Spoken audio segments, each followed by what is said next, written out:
Hey, good morning, everyone.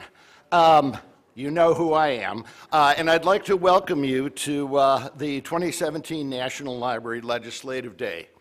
I'd also like to welcome the participants who are joining us virtually through our webcast, which is going to be operating, and the thousands of advocates who are participating in our virtual Library Legislative Day. Our webcast today is provided by Google, and we thank them for making it possible for so many library advocates and anyone, anywhere, to participate in this event. And for that reason, this is the disclaimer. Please keep in mind that everything said here today is on the record. Okay. I would like to thank COSLA, my old peer group, the chief officers of state library associations, library agencies, for their faithful sponsorship of this event each year. We're really grateful for the state library associations that have also sponsored this year's event as well.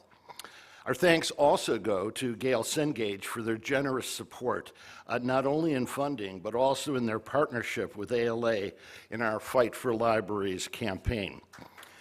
Thank you, Gail Cengage.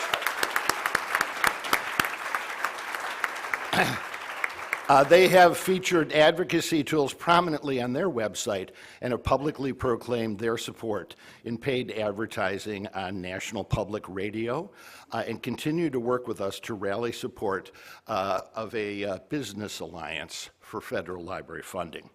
Okay, this is where I become a scriptwriter's nightmare because I just go completely off. Sorry, Shonda. Okay. First of all, it would be my great pleasure. I'd like to recognize ALA past president Sari Feldman. Sari? Great. All right, great. I understand, and I'm going to miss people here, and I really apologize, so feel free to just shout out. Past president Barbara Stripling and Courtney Young. Yeah. Great. ALA treasurer Susan Hildreth. Susan, all right. And ALA Executive Board Member Karen Downing. Karen, are you here? Great. All right, now, who else did I miss? Wait, I see somebody waving in the back, but my eyes are very dim. They're just hot. They're just hot. Fanning himself. Oh, they're hot. Okay, great. All right. All right, thank you. Okay. Okay, right, yes. I'd also like to welcome a Senior Associate Executive Director, Mary Geekus, who is in the back room, I understand. And also, as a point of personal privilege, I want to particularly thank Adam Eisgrow and my favorite colleague, Emily Sheketoff. Emily. Right. As you know, this is going to be my last time at this podium as the executive director of our association. I do want to assure you, however, that I will continue to show up here every May, and I will eventually become one of those crusty people that a congressman cannot say no to. So I do aspire to that.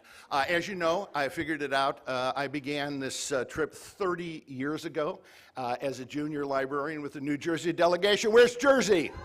All right, okay. And then I had the privilege as the director of the Massachusetts Board of Library Commissioners to lead the Massachusetts delegation, Massachusetts. All right, and now have been a steadfast, if not always reliable member of the Illinois delegation, Illinois. All right, okay, great. Over time, we have, and I've been around long enough to have seen, we didn't have E-rate then. We didn't have the Library Services and Technology Act then. We did not have the Institute for Museum and Library Services then. I would think it is fair to say that people such as yourselves showing up here on a steadfast basis, meeting in your districts, have over time built a system of local state, and federal funding that is incredibly efficient in helping to deliver library and information services to all the people of this country. I'm very, very proud to be here with you today. So let's give ourselves a round of applause.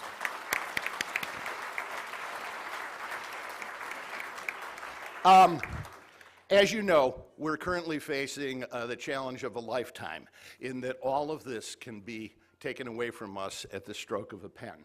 So the message today, and I know that Julie will be certainly hammering on this is the time. The rubber is hitting the road. We need to meet here, and thank you all for coming out. We need to meet back in the districts. As I always said in Massachusetts, fill your car with your relatives. We had our legislative liaison there was incredibly good at finding the congressman's childhood librarian. And I'm serious, I have seen this dozens of times. It's a great trick. Occasionally she could even produce the congressman's aunt. And that was really good. I'm now going to introduce, and I'm very pleased to introduce our next speaker, Julie Tadero, who's the president of the American Library Association. Please join me in welcoming Julie.